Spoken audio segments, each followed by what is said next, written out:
نحن نقص عليك أحسن القصص بما أوحينا إليك هذا القرآن. بسم الله الرحمن الرحیم. یو ملګری تاسو کړو چې په یو بیان کې مې اوریدل چې په دریو ځایونو کې دروغ ویل جایز دي. نو دروغ خو ګناه کبیره ده، باوجود د دینه شریعت په کومو مواقعو کې دروغ ویل جایز کړی دي. دروغ ویل د قرآن او د احادیثو په رڼا کې ګناه کبیره ده. دروغجن سړي باندې د رب ذوالجلال له طرف نه لعنت وریږي. الا لعنت الله علی الکاذبین. لعنت دې ته وایي چې دا دروغجن انسان د الله د رحمت نه ډیر زیات لري وي، د الله په دومره وسیع مقدار رحمتونو کې هم د حصه نه وي. ان الله لا يهدي من هو مسرف کذاب. یقینا رب ذوالجلال دروغجن انسان ته هدایت نه کوي، حق ته نه رسي، رهنمایي نه کوي. او یو مسرف چې د حد نه تجاوز کوونکی وي، حدود شرعیه د پامال کړي وي. هر انسان د پاره رب ذوالجلال حدود مقرر کړي، دا حد نه با اوړي نه، خپل حدودو کې به انسان اوسېږي، خپل ژوندګي به بسر کوي. خو یو انسان حدود شرعیه کراس کی پامال کی، نو دا رب ذوالجلال دته هم هدایت نه کوي، رهنمایي نه کوي. د مسلم شریف روایت ته آیت المنافق ثلاث. د منافق سړي درې علامتونه دي. وان صام وصلى وزعم انه مسلم. اگر کو دا روزي هم نسی، اگر کو دا منځونه هم کوي او ځان مسلمان هم غني، او دا درې عملونه چې پکې وي، دا انسان منافق عملی دی.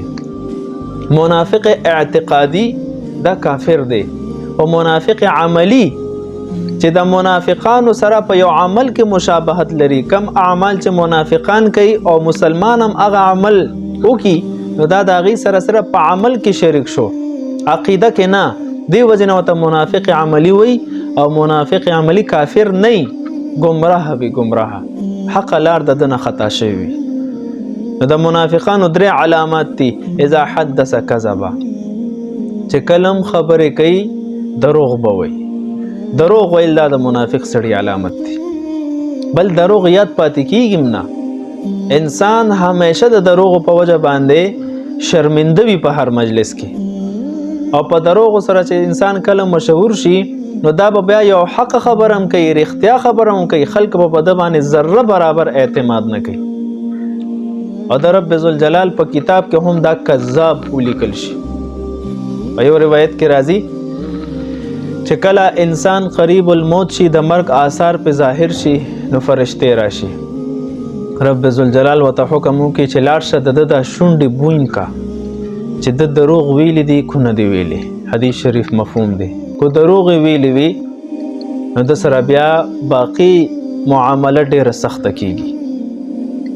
او کو دروغ نه پاک وي، دروغ نه ویلي، نو بیا ورته حکم چې وګوره چغلخوري دوه کسانې په جنګ کړي دي کو نه دي کړي، وګوره غیبت یې کړی دی کو نه دی کړی. نو اول د دا شونډې بون کولی شي. نو دروغ دومره یو لویه ګناه ده د رب ذوالجلال په کتاب کې. واذا وعد اخلف، او چې کله چا سره وعده وکړي، نو وعده خلافي به کوي. وعده خلافي کول هم د منافق سړي علامت دی. واذا اؤتمن خان، او چې کله د سره امانت کې غوښتل شي، نو دا پکې خیانت کوي. نو خیانت هم د منافق عملی سړي عادت دی. نو عزم وکړو چې دروغ به نه وایو نن نه پس، وعده خلافي به هم نه کوو، او د کرنګې خیانت به هم نه کوو. هسې نه د قیامت په ورځ باندې باوجود د دې نه چې کلمه ویلي، د منافقانو په صف کې چرته پانه سو. الله زموږ حفاظت فرمایي.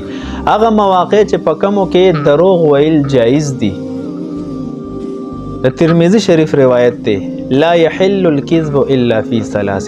دروغ په درو مواقعو کې ویل حلال دي.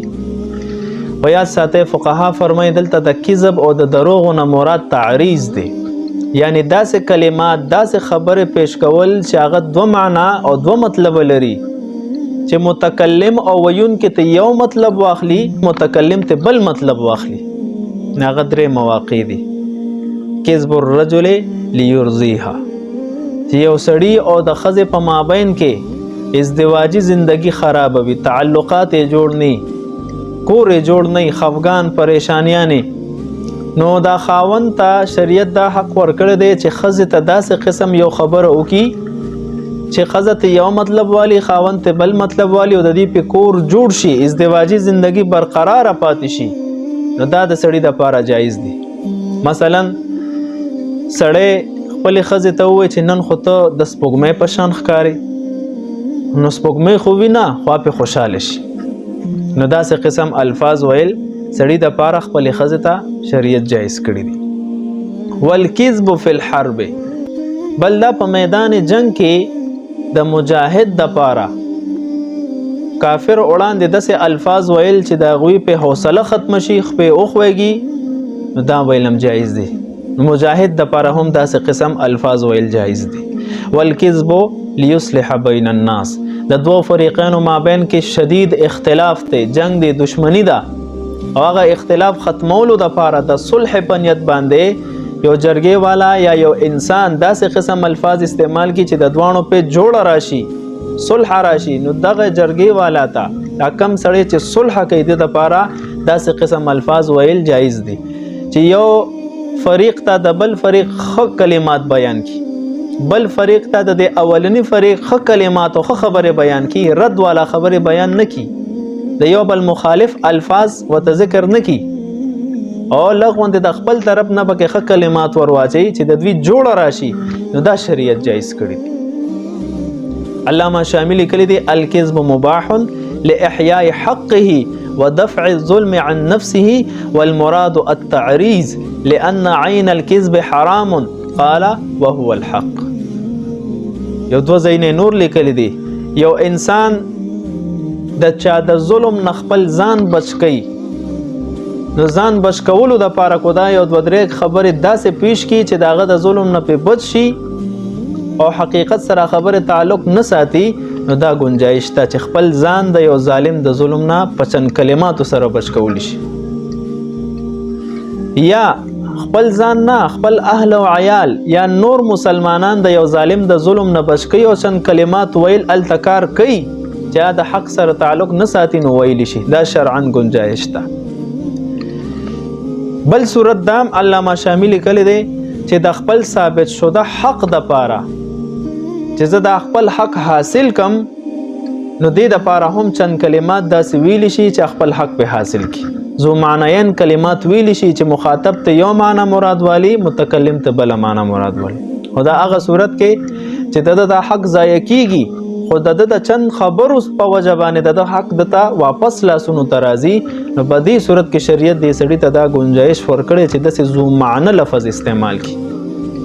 د دې نه علاوه عام حالاتو کې دروغ ویل، کو هغه ښځې ته وي، کو هغه عام مجلسونو کې وي، نو د رب ذوالجلال په نسبت باندې دا جرم عظیم دی. الله دې زموږ د دروغو نه حفاظت فرمایي.